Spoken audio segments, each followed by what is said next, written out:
It's cold in this room. Aren't you in the basement? Yeah. Yeah, they're cold. It's chilly Basements down get here. chilly. I mean, that's why we put the bodies down there so the stink doesn't spread too much. Yeah, bodies in the pop. I've been watching too much of that Mindhunter. Yeah. Everything's serial killers. Everything's murderers. Bodies in the basement. So I haven't heard really anything about this show. It's the Netflix original. It's based on the John E. Douglas books. He's like the first FBI profiler. He made they coined the term serial killer, like all that shit. It started with this guy. Oh, And they made this Johnny show off of Douglas. it. Got it. Johnny Douglas. That's what I call him. He had to have known. I'm going to put it John E. Douglas. Oh, they're going to call me Johnny, aren't they? Yes. Yes, we are. Yes, they are. Yes, we are. It's a good show. The first episode is real slow. Like I heard all these great things. I'm watching this first episode. Like, does anything happen in this show? Yeah. Are you sure? Are you sure Yeah. about what you're talking?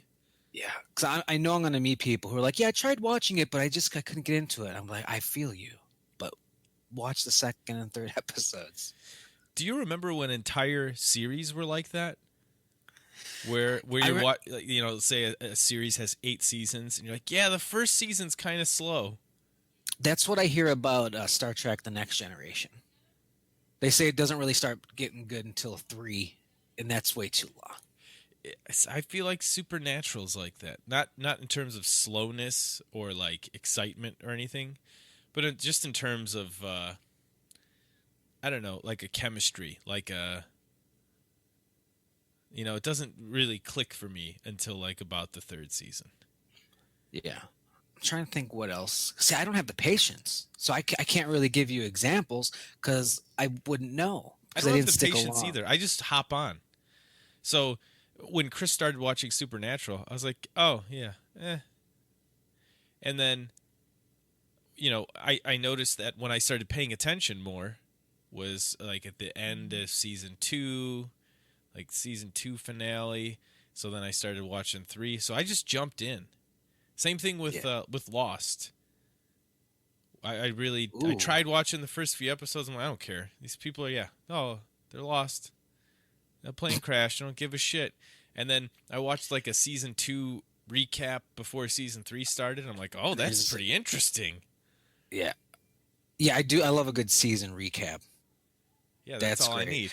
But Lost, yeah, and it's a good thing you watched it. I thought you were going to say, yeah, I just watched this random 2 episodes in the middle of season 2 of Lost, and I loved it because there's no way in fucking hell you would have been able to know what's going on because that show's bonkers. Right. I came in right at the right time because if I would have come in like season 4, there's no way. But at the end of season 2, I saw the recap and then the beginning of 3, and that was good.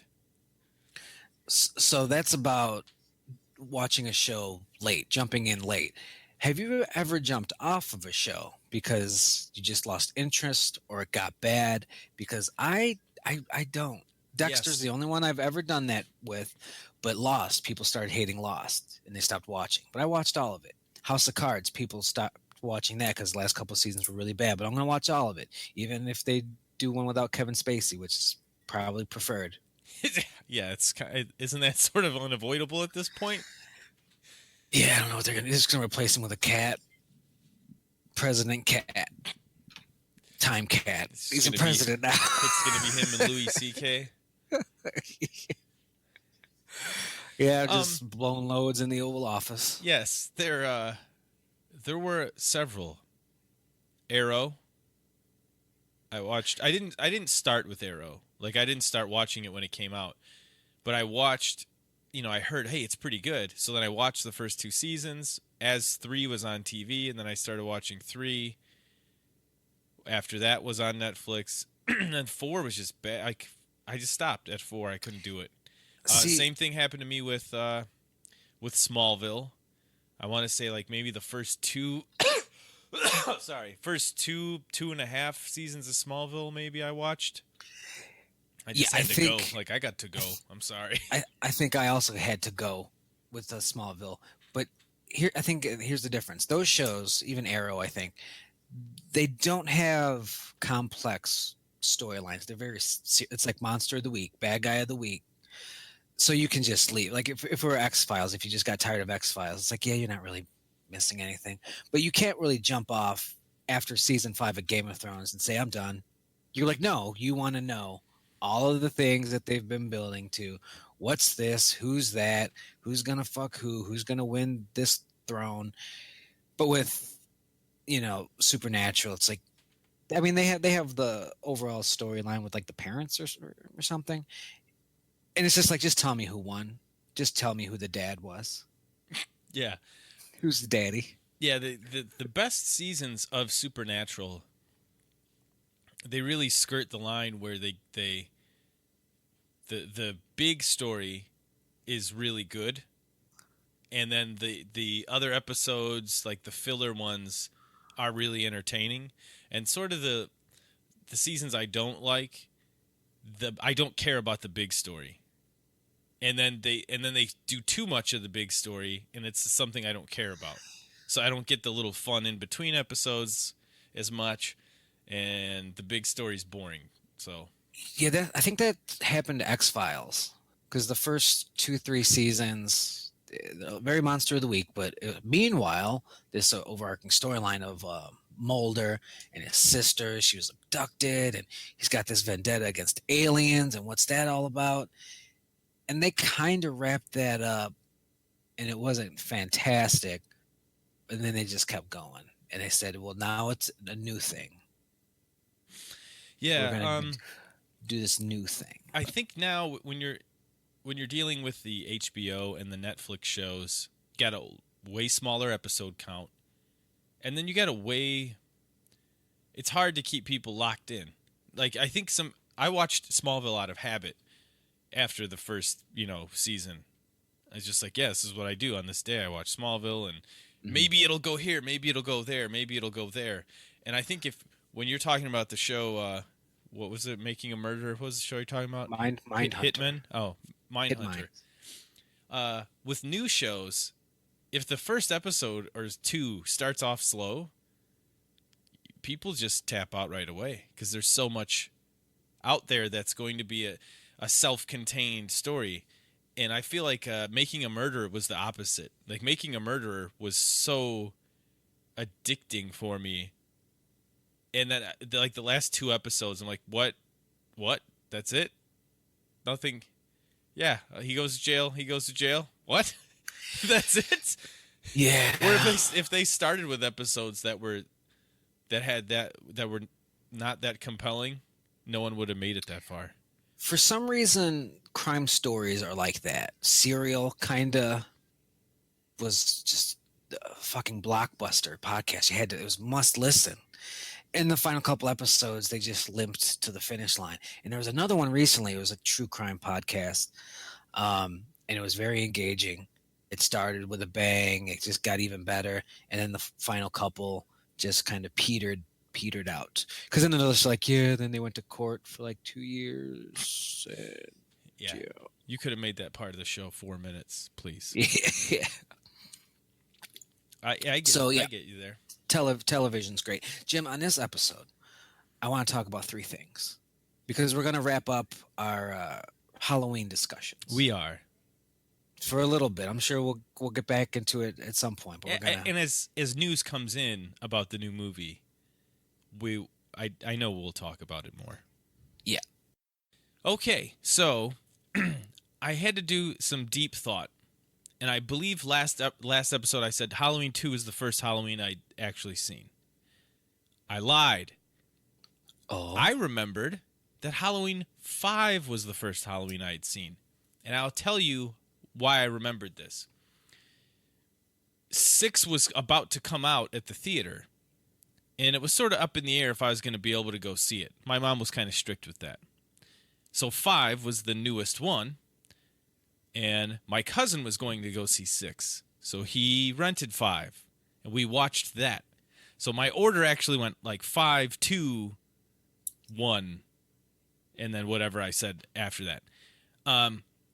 So coming into, like, I thought this had all been building up for 3 other movies, and I didn't know they're just like, oh, let's just slap this shit in here, see what people think about that.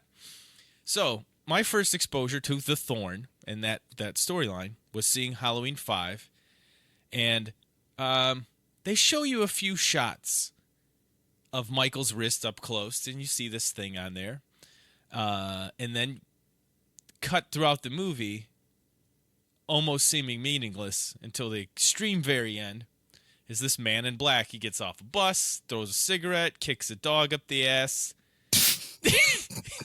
He shoots. Does an exorcism. He's got cowboy boots on. I don't know why. Why not? We see his hand holding a bag. He's got the little thing on his wrist. So then you, as an audience member, you collectively all say, "Aw," and that's where we go. But what they explain about it in the movie is absolute zero. Because now what you've just said, that's fine. That's all very good. I like that. I like cults. I like mysteries. And they decided we have to start explaining something. We have nowhere else to go. Mm-hmm. We have nowhere else to go. Right. We got to tie this up somehow. And they're trying to do that thing that they say you should never do, and that's explain the bad guy. But this, and to their credit, in 5 they don't. Theory. Yeah. Now let's real quick. Halloween 5. We follow. We follow what's her name, Jamie. Yes. And she's a fucking mongoloid now. Yeah. She's not. She just is mute. What kind of fucking decision was this? Because Halloween 4 ends with her at the top of the stairs with a knife. She just fucking stabs somebody. Oh, she's the new Michael Myers. Oh shit, it's happening again. All right. And then this one, like, I'd be excited if I was living out this series at the time. Halloween 5 is what, 1989? Yes. I would be so excited. Like, we're getting it. We're getting Michelle Myers, and I'm so fucking hyped. And then the movie starts, and she's like, the dog. I would be so pissed off. Yeah. So the explanation that I rehash heard of 4, another big sister type person. Well, 5. I mean, when 5 starts, she's still there. Rachel's still in the movie in the beginning. Is that a different actress? Nope, same actress. Huh. She dies. I think she's the first person. She's the first person that gets killed. So she's going to take a shower, and Michael kills her. Now, it sounds like the jump between 4 and 5 is all different people, other than the people that get the money at the end of it. Obviously a lot of the same actors, but I'm talking about in terms of writing and, directing and all that. It's all different people. And they didn't want to. They wanted Michael Myers back. They didn't want to go forward with Jamie taking the reins and being the killer. And because part of the reason they said is because it's about Michael Myers. Like we did 4 to bring him back because the fans wanted him back. We can't just take him away again in the very next movie. And if we just make her the killer, so 4 sort of wrote them into a corner with the end. As cool as the ending is, right? They're like, if we just make her the new Michael Myers, there's really nothing intriguing. We know it's her. We know why. We know that she's the niece. So it's something in the bloodline. So they wanted to instead give her some kind of like crutch, like some sort of physical problem that manifests itself because of how crazy the situation is. And Daniel Harris was like, I kind of thought it was going to be like, I don't know, the first few scenes I wasn't able to talk, and it was like damn near the entire movie. So yeah. Okay. All right. So I think that would have worked better if it wasn't so long lasting. It would have worked better. It would have worked best without having it at all. I understand their point of view because they did 1 and 2, and they were very good, and then they did 3, which is fine, but it didn't have Michael Myers, and people flipped their shit. So I understand their concern of trying to do something without Michael Myers.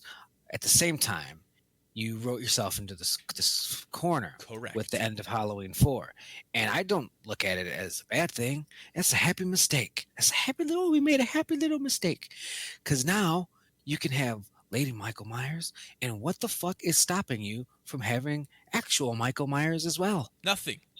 Nothing. Nothing. Idiots. Uh, they also, it's a weird jump because from 1 to 2, they try to make us feel like it's one movie. You know, when you watch them back to back, you see some differences with stupid wigs and shit. But for the most part, they do a good job.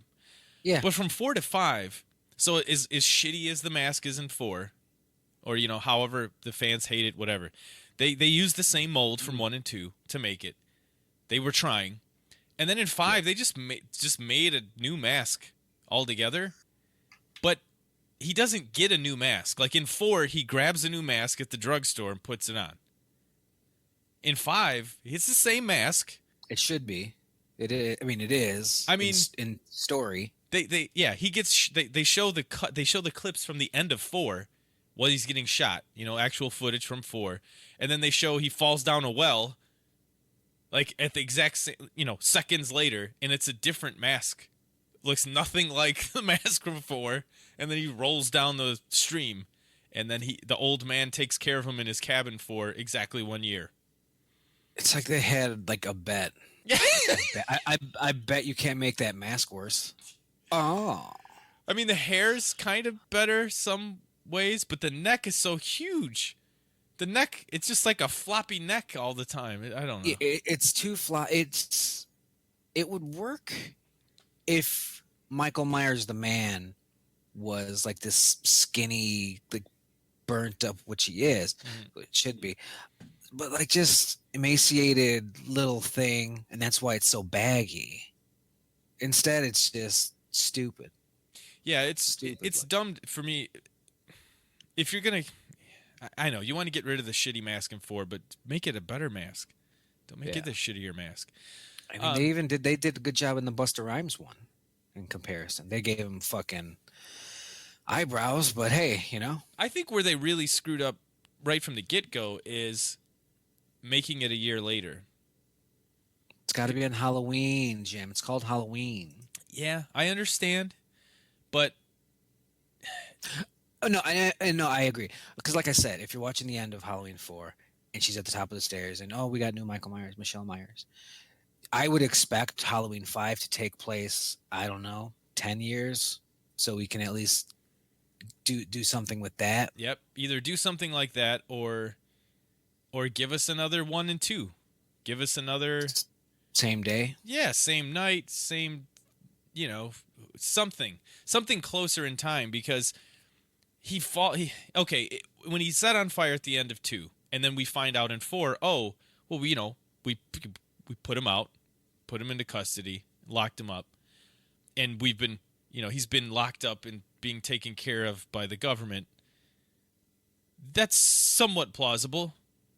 Like if they wouldn't just leave him there to die, because they can't, it's illegal. And it jives with the whole, no, you gotta kill him. And like, no, we're just gonna lock him up, Loomis. Like that's a long-standing thing that goes on in those movies. But from 4 to 5, he falls down a stream, and he just lies on a table for 365 days in this guy's little shack in the woods. First of all, this guy has a shack in the woods. Nobody knows about him. And then Michael Myers just chills out, in a coma for a year? It makes the least amount of sense if you look at 1, 2, 4, and 5, and like what was Michael Myers doing when he wasn't killing people? Like, okay, he was locked up. That makes sense. Oh, he escaped and he was running around and then he killed more people. That makes sense. Oh, they shot him and they captured him and they locked him up in the sanitarium again. That kind of makes sense. But he was just in a shack for a year? Okay, you lost me right up from the get-go. Yeah, and there's a reason that Halloween 5 has a Rotten Tomatoes score of 14%. And it can be summed up with just the first sentence of the plot on Wikipedia. And I'm not going to read the whole fucking thing. But the first line is everything you need to know about this fucking movie. On October 31st, 1988, Michael Myers is shot and falls down a mine shaft. That's how your movie opens. And he swims down a stream. He's doing his old doggy paddle. And he tries to kill the old man, but he just got shot so many times he doesn't have the strength. Yeah, he's just like, hey, let me get it. And I'm good. Maybe they kill you later. And then he just lays there. The guy just lets him lay on his table for a year. Yeah. I don't know. Okay, so let's forget about that part. We're talking about the Thorn, right? So yeah, because I'm curious about the Thorn. They show us Thorn right away. They show us Thorn when he's on that old man's table. So they want you to notice it right away. It's not something they wait halfway through or 3/4 of the way through or drop on you in the ending. They show you right away. So right away, if I'm pretending like I've seen 1, 2, and 4 first, right away I'm like, oh, what's that? That's different. Whereas I'd seen 5 first, so I just assumed this was at least in 4. If not also in 2 and 1. I don't know. My mom would tell me about Halloween, so I figured she could have left details like that out. So right away they want you to notice it. And then it ultimately in 5, we'll keep it short about 5, I guess. It doesn't go anywhere. The only place it goes is you see another person. You don't see that person's face, so you don't know who it is. You don't know if it's somebody in the cast already they're trying to get you to guess who it is, or if it's just a new character altogether. You're not 1,000% sure. Like maybe there's a scream moment at the end where it's like, no, it was Billy the whole time in the black trench coat. But they don't give you that. Fine. That would have been fine. Here's the mistake. The one mistake that they made. We've seen his wrist. I get it. He'll have a tattoo and it'll be a cult symbol. I'm on board. It'll be on his wrist. Hang on. We've seen that wrist. We've seen him strangle about 20 fucking people. We've seen that wrist a lot. You can't put it there. Put it on his shoulder. Put it on his back. Put it on the back of his neck. Maybe we didn't see his fucking neck. Put it somewhere not there. Yeah, we can go to the videotape and see that it's not on his wrist. Let's go with the videotape. And it seems extremely unlikely that he. Okay, so are we supposed to presume he had it when he was a little kid? I think we are. Once we get into 6 a little bit, we'll talk about why. But I think we are supposed to presume that this is the source of his evil and his power, or whatever, or something. If it's not doesn't actually physically have an effect, it definitely signifies part of a group. Club. He's in a club. A cult. He's in a club. I never looked at it. I never thought of it as like the source of the power. Mostly because the other guy has it. And he's not doing crazy shit. That we know of. So Halloween 5. I do want to let's do it right. Let's do it proper. Hold on one second. I just want back to the Thorn thing.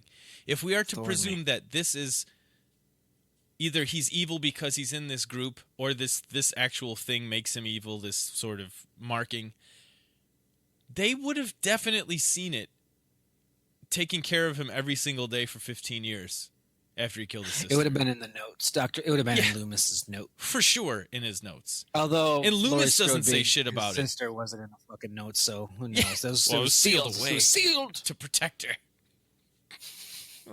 Yeah, maybe it was sealed with her notes. I don't know. See, I don't know if. Here's an interesting thought. If it's do you like Michael Myers because he's crazy, doing crazy things, because he's crazy, or do you like it because he's like we're taking the choice away from him? Because he's got this implant, he's got a supernatural implant that's essentially making him do this. I like him in part 1, when you don't know why, and you're presumably he's just solo. This is it's to me it's sort of scarier because we are supposed to think he has some sort of supernatural something going on. He's not invincible, but Dr. Loomis keeps hammering away that he's pure evil, and then he gets shot and then he walks away. So to me, it's scarier that he just sort of, got this power on his own somehow. Like he was visited in the night by some sort of demon spirit or, something crazy, and not just like a group of guys. That's some weirdos. Yeah, old Now, Mrs. Blankenship. Oh, now, sorry. Now we have Thorn. You know what? I'll bring up this point when we do 6. All right, Halloween 5. Jamie's a mute. Good call. Even though she's your best actress. Yep. Let's have her do that. Yep. Awesome. This is the one I always think of. This is just the Halloween party one. Yeah. He kills a guy at like a fucking power station fence, and he kills a bunch. He's at like a gas station. At one point, they're like, "We gotta get beer or something," and he's kind of out in the open in a car. And then there's like the farm Halloween party. I will say, like, that's what I. The redeeming parts of 5, like the little scares that are cool, that harken back. We get him wearing the boyfriend's mask and clothes. Like he's wearing the boyfriend's gloves and jacket and the boyfriend's mask that had already been killed. So that sort of harkens back to the sheet. Bob, he puts the glasses on, he puts the sheet on. He's going deep. He's a fucking scamp. Yeah. He's a trickster. We don't get a lot of that in 4. He's just like sitting in the rocking chair dressed as himself holding the shotgun. Because I was about to make the point on why it works in 1 with the sheet and it doesn't work here. And I was going to say it's because he puts on the gloves and he goes too far. But then I think about 1 and he puts the sheet on, but he puts those fucking glasses on. Puts the glasses on. Which is creepy. It's sort of icky that he's taking these glasses off and eyeing them over, and then he's going to put them on, making sure he looks just right.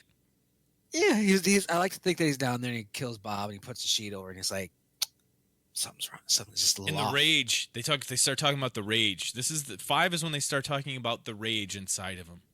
Now they don't just talk about evil. They talk about the rage. The rage he's got to kill, and it's got to be so hard for him not to kill Tina in the car. But he's playing the long game. Tina will take me to Jamie, so I'm gonna drop her off. She's gonna get cigarettes in her boyfriend's car, and I'm gonna get to Jamie. It's only a matter of time. I'm gonna get to her. And he grips that steering wheel like, oh, I could kill this bitch right now. Oh, I could kill this bitch right now. He's like, nope. I got to play the long game. No. I got to target. The other thing is the horn. Stupid. The horn gag. Like, to me, that really worked well, too. So after this, he's driving around in the car. He's chasing Jamie through the woods. They almost actually run over Danielle Harris they almost actually run over Tina, the actress who plays Tina. Because she tripped, and the guy just barely didn't run her legs over. Jesus. And he's wearing that stupid mask, like the Michael Myers mask at that point or something. But they do the gag where he hits the tree and he's lying on the horn, and Jamie goes over to Tina, and everything seems okay, and they're talking, and then we start to ignore the horn, which is his head laying on the horn, and then the horn stops. And then you get scared. His head's no longer on it. Yeah. And that's it. That's all I got for 5. He dresses up like someone else. It's I will give him that. That is a great and the horn gag. The horn gag's great. No, could you imagine, just like they're doing with the new Halloween with Danny McBride and the other guy, and they took the script to John Carpenter, and he's like, I love it. Who knows if he means any of it. Could you imagine if they did that with this? We got the script to Halloween 5, The Revenge of Michael Myers, John. And he's like, yeah, let me read it. Let me smoke the cigarette and I'll read it. And they're going to be like, oh, you'll love this part where he just sits in this car and drives this girl to get cigarettes. And he's going to like, the shape? Or Loomis. No, Michael Myers is going to just drive her to get... I didn't say that it was great. I said that they tried. They tried. Like, what's a thing from 1 that we didn't bring back? Him dressing up like someone else. And they sort of did a reverse of that. Improv Michael Myers. He loves it. He loves a good improv gag. The reason... It's true. Another reason it works in 1... That's what Thorn is. It also works in 1 because he kills Linda right away. He doesn't he doesn't walk around with Linda as a ghost. to go He across doesn't the fuck her with street. sheet on. Yeah, he kills her right away dressed as Bob. Which, Yeah. but then if you analyze it too much, you're like, why? He was gonna kill her in 10 seconds. Why didn't he just kill her as Michael Myers? I get the scare. Now, Like, what if he's dressed yeah, up? I get that part, but logically, I don't get it. it's good. But now this is the one where Dr. Loomis and Donald Pleasance is just kind of on death's door. Yeah, and he actually dies in the movie, not in real life, but the character. They sort of pull a Halloween 2, where we're like, yeah, Michael Myers is definitely dead at the end of 2, and we're not too sure about Loomis, probably because the room explodes, and we don't see him at the end. But in this one, so yeah, he's old, he's on death's door. He sets this elaborate trap up for Michael Myers with a chain mesh net at the ceiling, and he's got a trank gun. Why does he have a trank gun? He is a comedy character. Why does he have a trank gun? Why doesn't he have like a mini gun? You know, like all he wants to do is kill Michael Myers for 3 movies. And then at the end of this one, I just want to trank him and lock him up.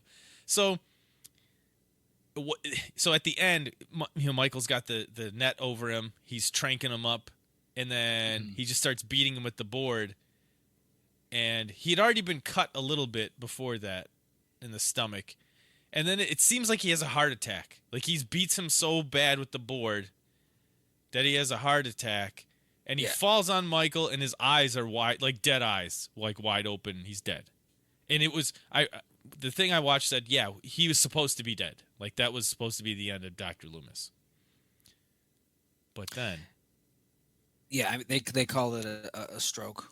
Then we get the Thorn payoff after this. And I love this. This was great. Yeah. Did you like the ending?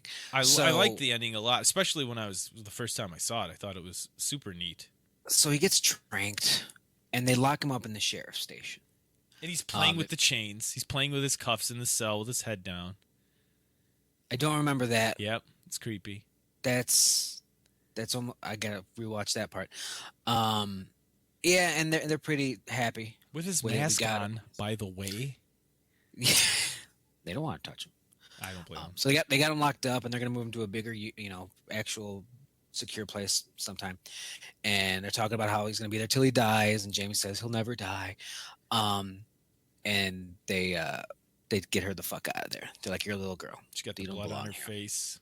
Yeah, a little cop jacket." And then a mysterious man in black arrives and attacks the police station, killing the officers, including Sheriff Meeker. Oh, no, my favorite. In the aftermath, Jamie walks through the station and discovers her uncle's cell empty, prompting her to begin sobbing in terror. Yeah, it's good. We hear an explosion. Yeah, this fucking neglects the fucking C4. Yeah, the payoff of the man in black. It's the end. We see him come. We see him arrive on the bus. He's got a bag. What's in the bag? Guns and explosives. And then we just hear Jamie crying "no," I believe at the end is her last word. Yeah, I think that is it. Which is what Loomis was crying at the end of 4. I don't know if they did that on purpose. Probably not. So and then that's it. Oh, boom, black, right? So we don't know. They really set a lot of things up in this movie to be paid off in the next movie.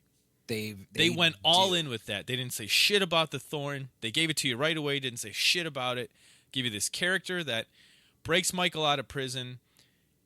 And then you're starting to tie some things together. He was doing very well last night. Maybe Loomis was right. Maybe there is some sort of conspiracy going on. He's got some kind of caretaker that's been looking out for him. And then what happens to Jamie? She says no. Boom. It's black. Oh, well, in 1990, we're about to get 6, right? And we're going to see what happens to Jamie and all that shit. Yeah. Or not. Now, could you imagine? I would hate this if I was a writer of this movie, mostly because the movie's bad, and I would hate that. but it's like you get to set this stuff up and you don't get to do the payoff for it. It's like, all right, talk to the producers. They want a cult, little tattoo, man in black, mystery. Yeah, and then Fuck yeah, right on. Let's do that. And you set it all up, and then you say, all right, we're doing 6 now, right? Well, like we are doing 6. We're doing it. You can go home now. I guess they had I don't know what the problems they had were, because this movie sucked. Oh, definitely. Don't get me wrong. It did suck, but it profited. It made money. You look at the budget, you look at the box office. It didn't make money like 4 did. Christ, barely. Holy shit. $5 million budget, $12 million box office.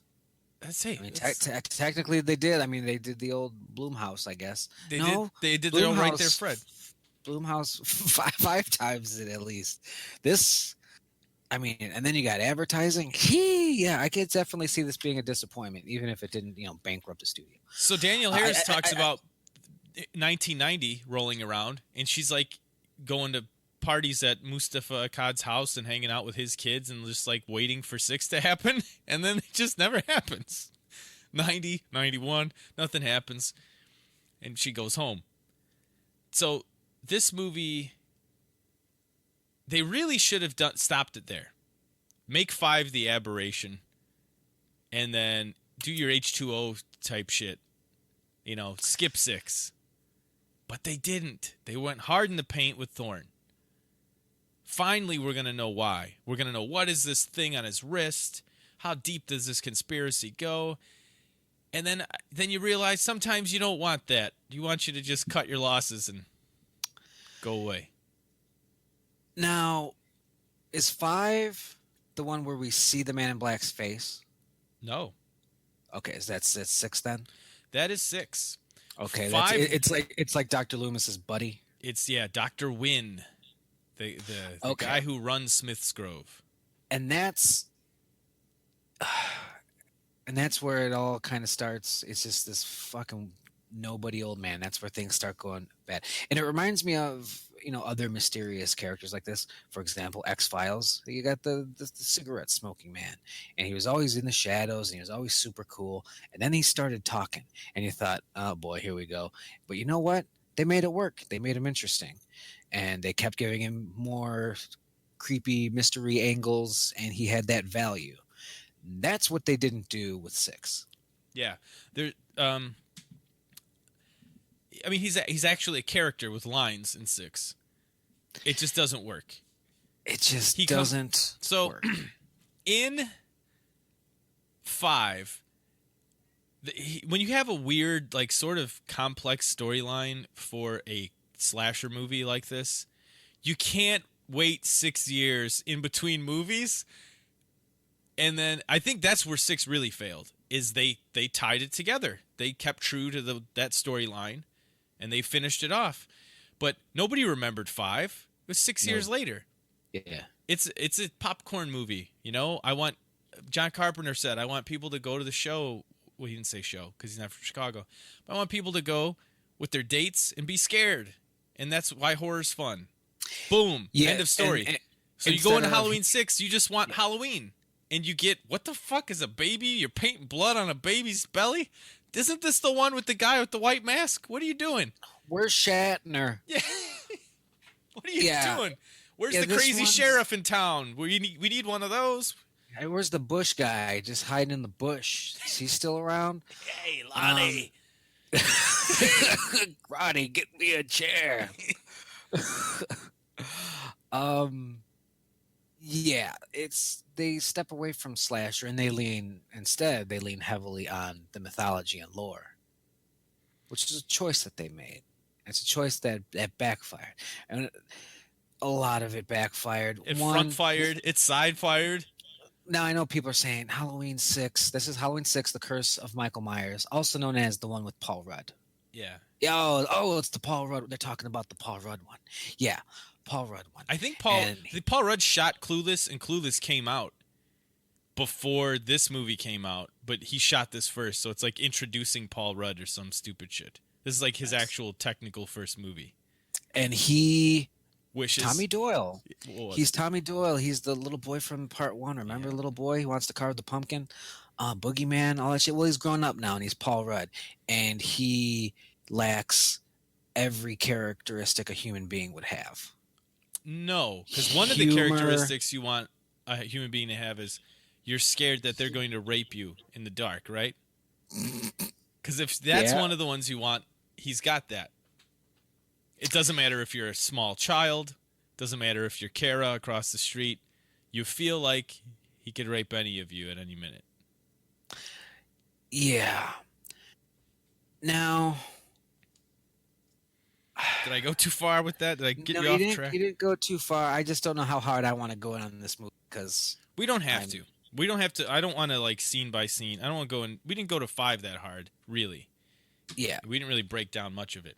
So what I'll say, we wanted to talk No, about no, the no, no, Thorn. no. I just meant like bashing it. Oh, 'Cause okay, okay, I get you. I may or may not know certain people that worked on this film who may or may not listen to this show. That's And that's why when you said we're doing 5 and 6, I said, "Uh-oh." This is the Thorn one. Now here's my issue with Thorn. I love the idea of a cult. Said that, love it.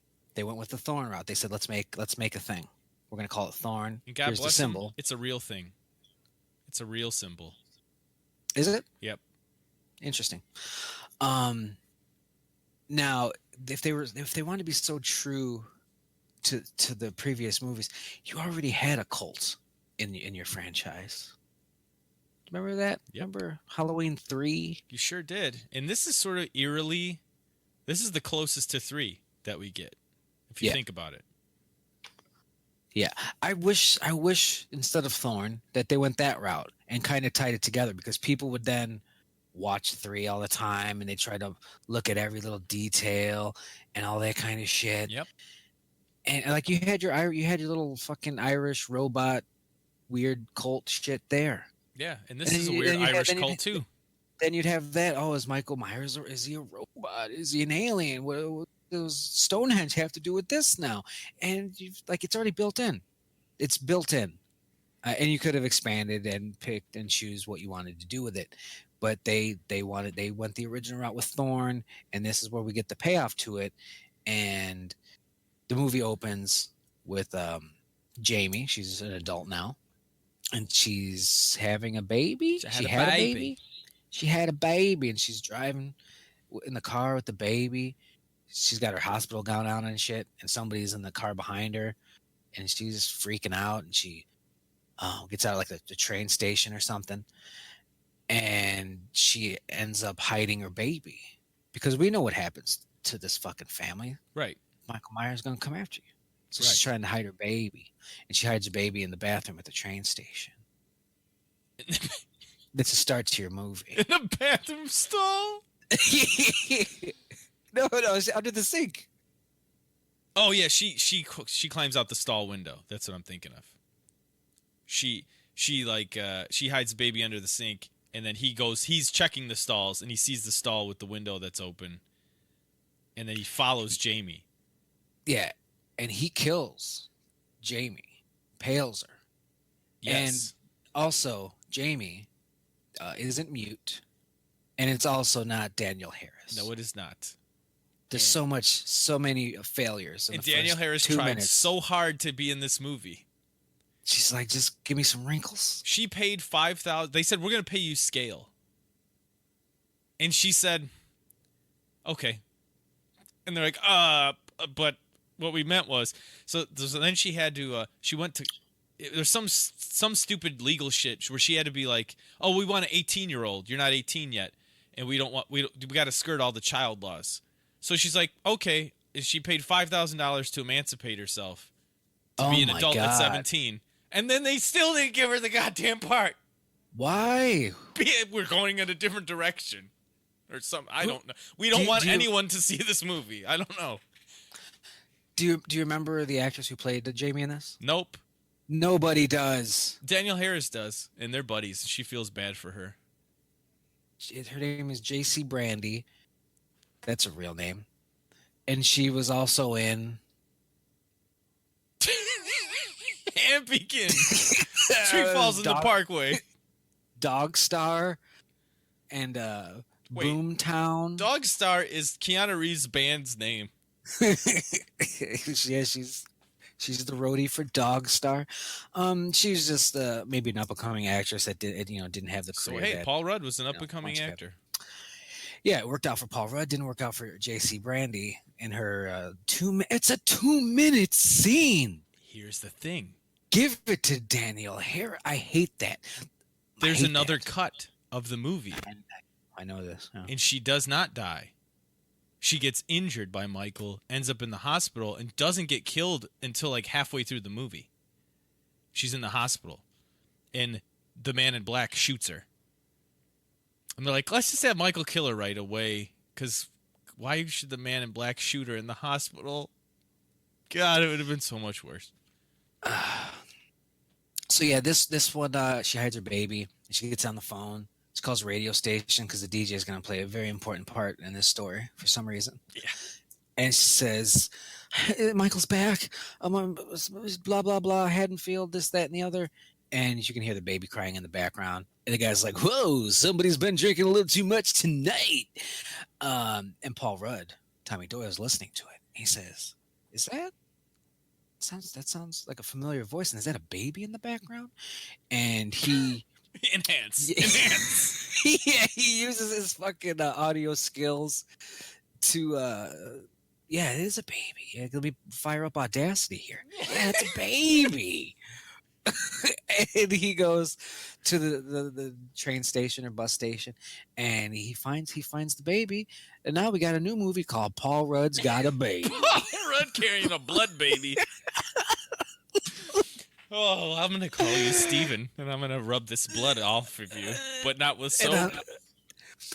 I don't even, because most people, when they get a baby or a baby that's, in danger, they'll be like, hey, baby, everything's good, everything, and he's just looking at it with his dead eyes. Is that what they were trying to do? He saw Michael Myers, okay? You'd have dead eyes, too. He's fucking useless. So, okay, this baby is in the bus station all night underneath there, and then nobody finds it all day. It doesn't make a peep until Tommy Doyle comes in. Oh, then Tommy Doyle's got a bus baby.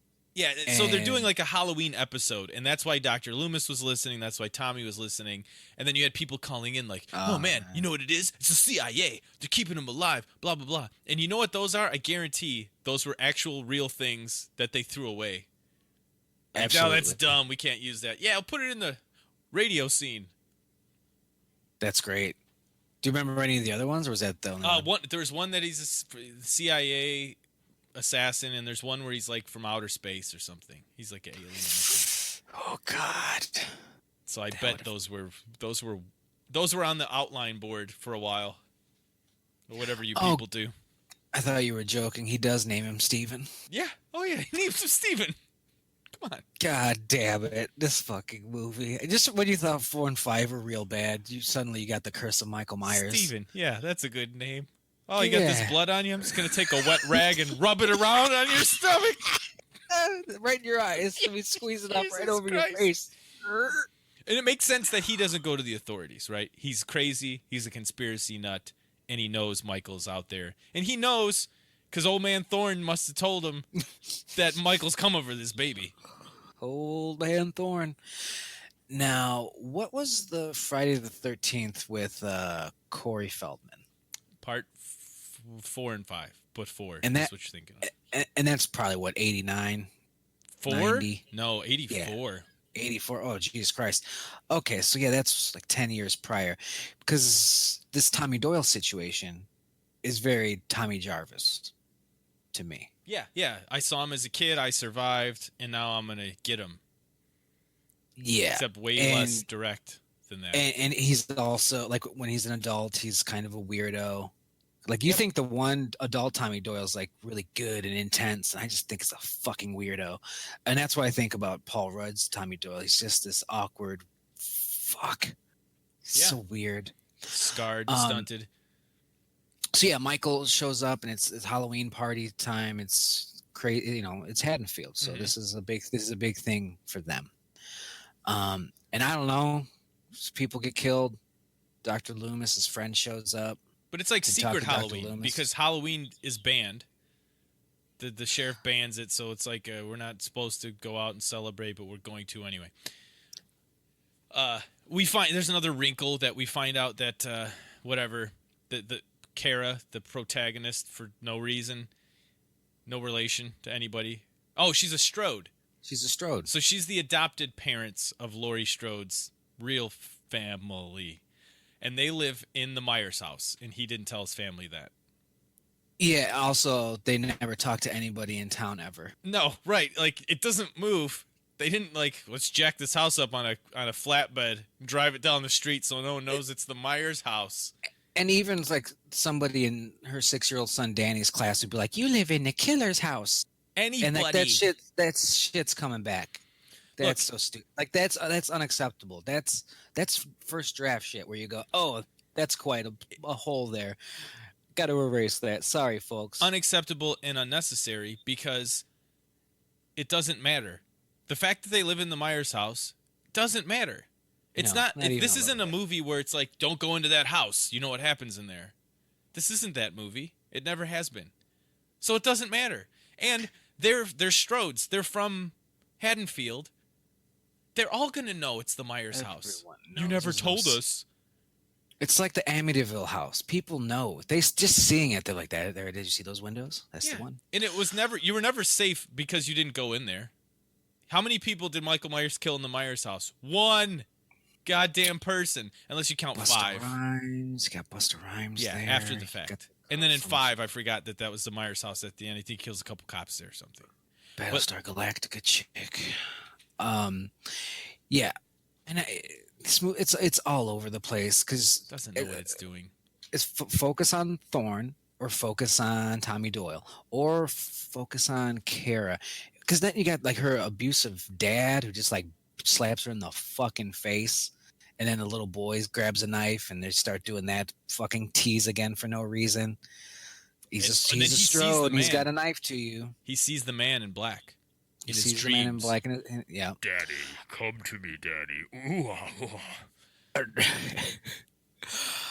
And now the Man in Black has, I think, 2 scenes. It's pretty. As and the that's man in black, unacceptable. yes. I wasn't even counting that, but just there's the Dr. Loomis. Hey, it's me, just checking in on you because you're 99 years old. And then there's the reveal that he is the Man in Black. And- There's a scene in the middle where they're at Smith's Grove. Fine. I like that reveal because you just did this with 5. You Right. can't stretch this out the whole length of your next movie. Fuck off. Like that. Oh, he's the Man in Black.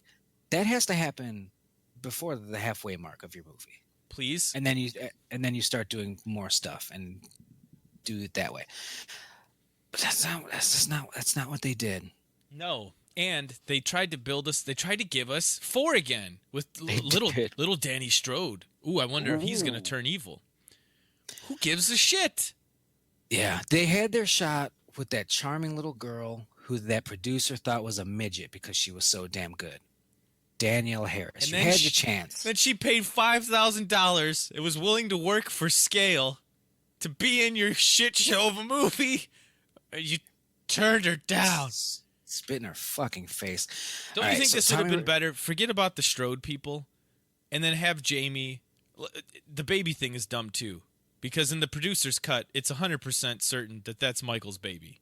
So Michael, somehow you get him to ejaculate. I don't care how you did it, but somehow you did it. In any way you slice it, I don't want him ejaculating. Yeah, he can't do He that. can't ejaculate, but somehow he has to, because he impregnates his niece with his grandnephew son. So that part's bad too. But if Jamie was the main protagonist, and let's say she hooks up with Tommy Doyle, so we get a blast from the past, and we get whatever you want to do that, leave the Strode thing out of it. All that does is like muck up the whole movie. It's not the Yeah. only thing by far. Like it's shitty on many levels, but that just adds to the complexity of shit. each storyline only goes about 30%. Yeah. And at And the end of the movie, take your 66 and 2/3 storylines and you come up with 0%. that spells disaster for Michael Myers.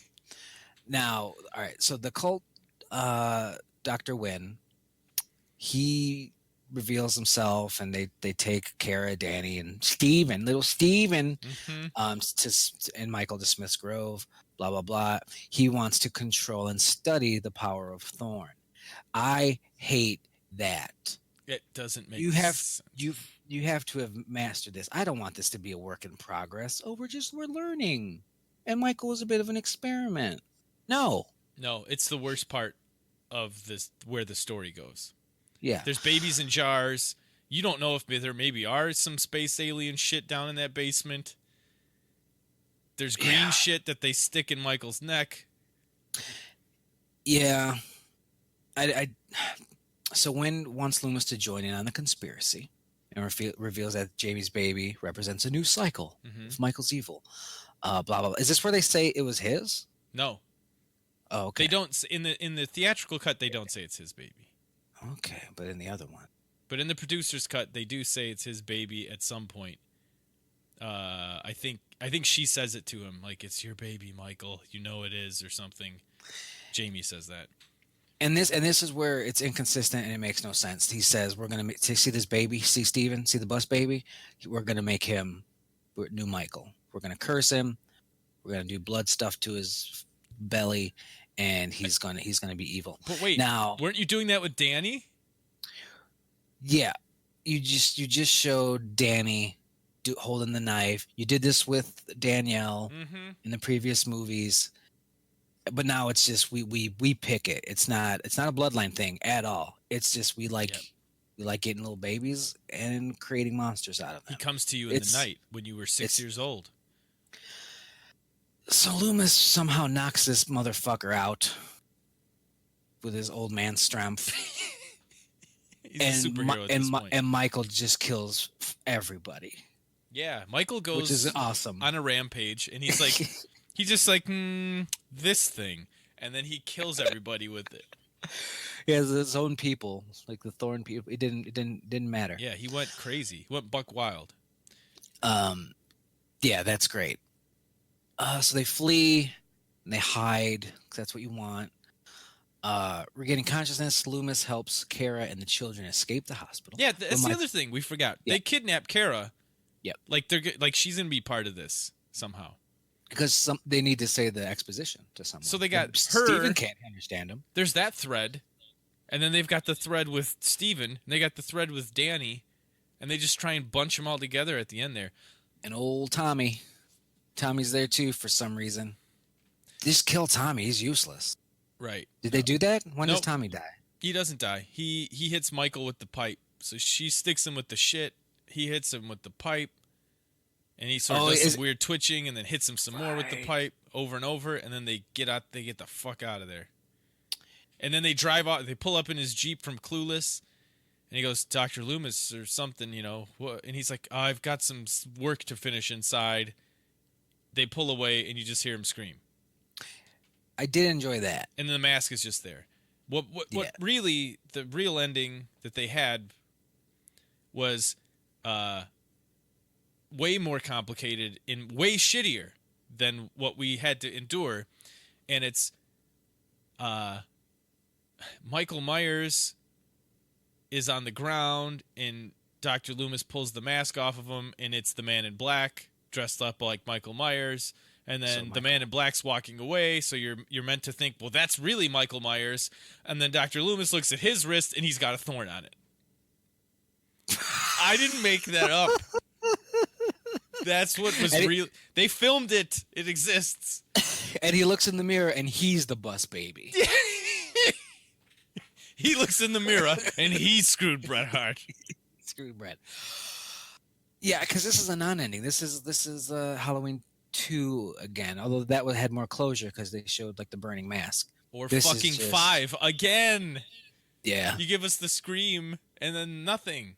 They took the worst parts of the other movies and made a feature length film out of them. And this is when Sure, 13, 14-year-old me thought you're going to keep some of this, right? And now like 33-year-old me is like, thank God that they just went H2O. That's all you could do. That's all you could do. What do you do now? You got Paul Rudd and a bus baby and Kara and Danny driving across the country like Terminator, taking pictures at a gas station. Who knows? Now, with Dr. Wynn and the Thorn, he's the man in black. Okay, cult. I'm bringing you to the cult headquarters. Get ready. I'm thinking Get ready.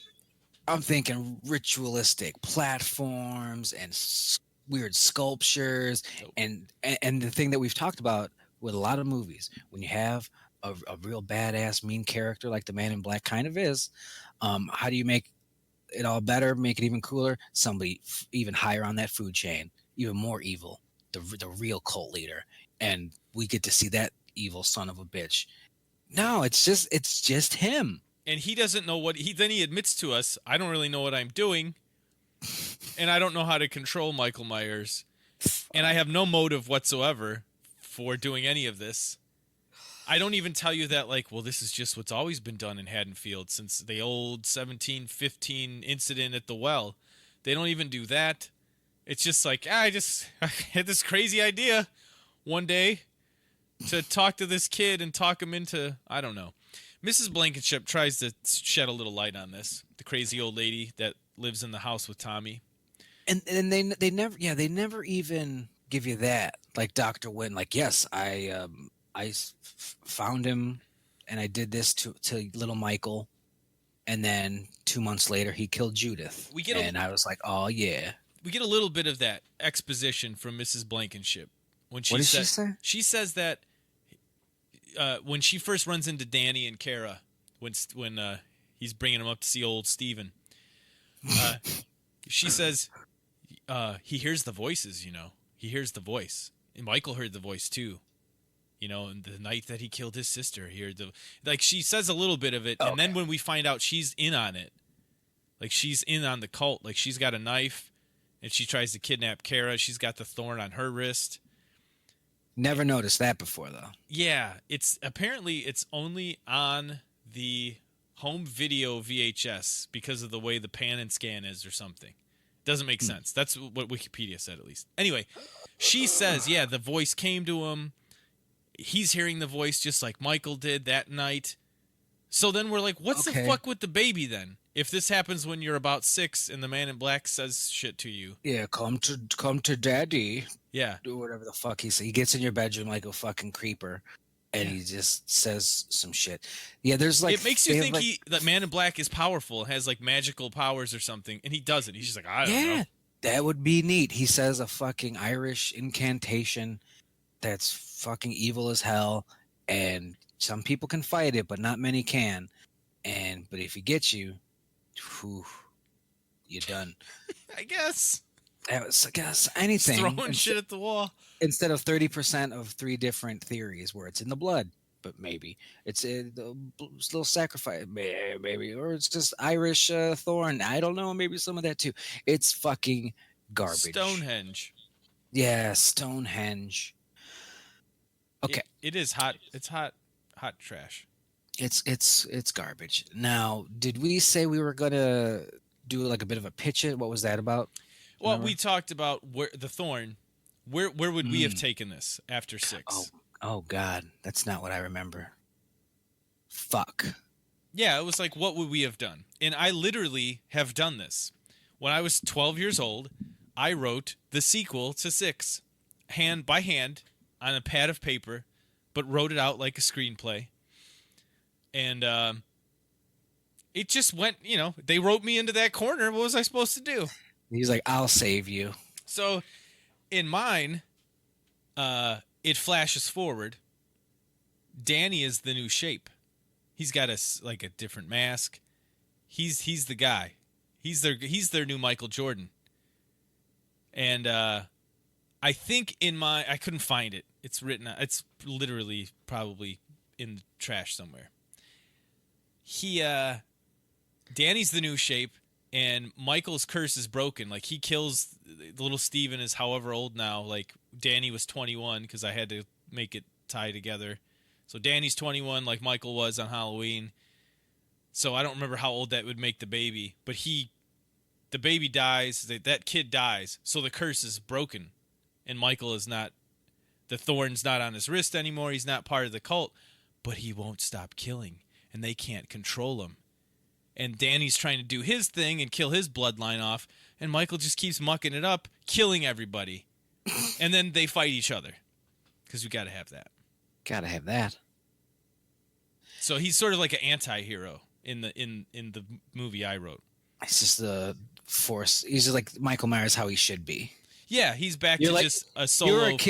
You were a kid and said, "What do I gotta do to get that off his wrist?" Yeah, yeah, that's basically what happened.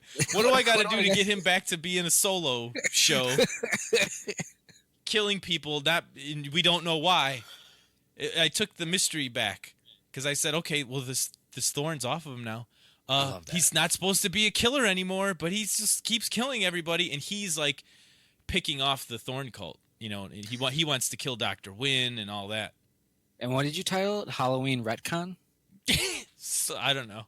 It was like Halloween 777, Lucky Strikes. I don't know. Nice. Yeah, following up Halloween 6. They just did the Thorn thing. Yeah, I mean, you have to. It's done because Wynn's dead, and all of them are dead because Michael Myers killed them because he didn't give a shit. I think it just kind of ended there. Yeah, I felt like there was a lot of time between this and H2O. It just feels like there was a lot of time in between because they're so starkly different movies. Was it 3 years? It's 3 years. There was more time between 5 and this one. Yep. They look different. They feel different. They look, yeah. Sounds different. Yeah. I honestly didn't know. I didn't have the internet in 1998 yet. I was a little behind the curve there. I honestly, legitimately, I'm pretty sure I didn't know there was a new Halloween until I saw the trailer when I went to see Dirty Work. I was at the show to see Dirty Work, and it was like 20 years ago. I was like, no way. And I remember in that trailer, it's her face looking through the hole in the door, the glass, and then his face. And I was like, no way. I just almost started like beating off in the theater. And I wasn't upset that that it had nothing to do with 6, because 6 was bad. Yeah. But I was upset that they like went out of their way to retcon Jamie and all that stuff. Well, you know what, Jim? Don't blame them. Let's discuss that next week. I know I said this was going to be the last Halloween one, but I honestly thought we were going to do H2O. I thought we were going to fit it all in today. We got it. We got our wires crossed a bit, so we did 5 and 6 today. We'll do Halloween H2O next week because I kind of like some of it and some of it's bad. I also want to do this. We'll do another sort of pitch it. We'll discuss what our sequel would be if we followed up Halloween 2. Just like that's what Halloween H2O kind of does. They ignore all the middle ones, and it's the successor to Halloween 2. So that's what I want us to do, how we would follow up Halloween 2. And I want to do it in 2 ways. If we're in a time machine and it's 1983, what we would do then. Oh, I get you. Or if it's right now and they said, we wanted to do a follow-up to Halloween 2, 50 fucking years after the fact. So we'll have a couple different angles to look at it, because I've got one that I think might be decent. I will. I'll come up with something. Yeah. I've thought about this before. I know you have. We'll go over it. Let's plug it up. Anything, Jim? I don't have any plugs. Not yet. Character work. Not yet. So don't ever interrupt me. Characterworkpodcast.com. Click those links at the top. Amazon. I'm doing a bunch of shopping. I've used our Amazon link. They tell you not to do that, but I did it. And you should... Why do they tell you not to do that? I don't know. I guess I don't know. But you can too. It just says Amazon at the top of our page on characterworkpodcast.com. Click on that, do your shopping. I also, if we have time for it next week, I have an idea for what could be a sometime recurring segment that I think will be fantastic. If you thought Craigslist posts were good, I think this has the possibility of being. Is it the Halloween writers' room trash bin? No, Oh, I think he's an alien. Boy. All right. Otherwise, this was episode 45. Thanks for listening. I'm Dr. Wynn. I'm Blood Baby.